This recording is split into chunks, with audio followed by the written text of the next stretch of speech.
With Russia and North Korea facing an imposing array of international economic sanctions, Pyongyang has stepped up to support Russian President Vladimir Putin's military campaign in Ukraine. Putin's two-day visit for talks with North Korean leader Kim Jong-un will likely accelerate arms and technology exchanges as ties between the two U.S. adversaries deepen.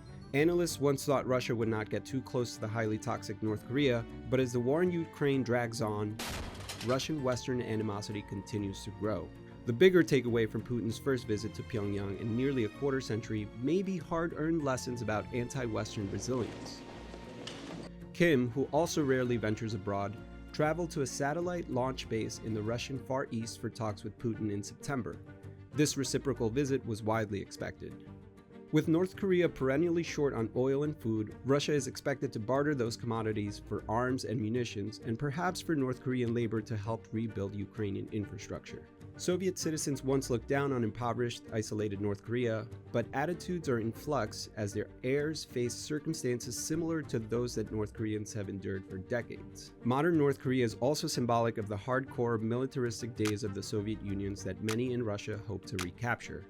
The warmer ties between the Kim and Putin regimes undercut Western policies of isolation and sanctions. What we are concerned about is the deepening relationship between these two countries.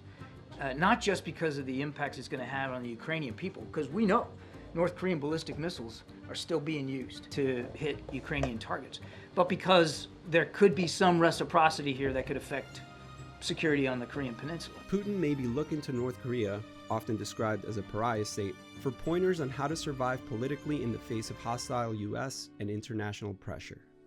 To read more, visit WashingtonTimes.com.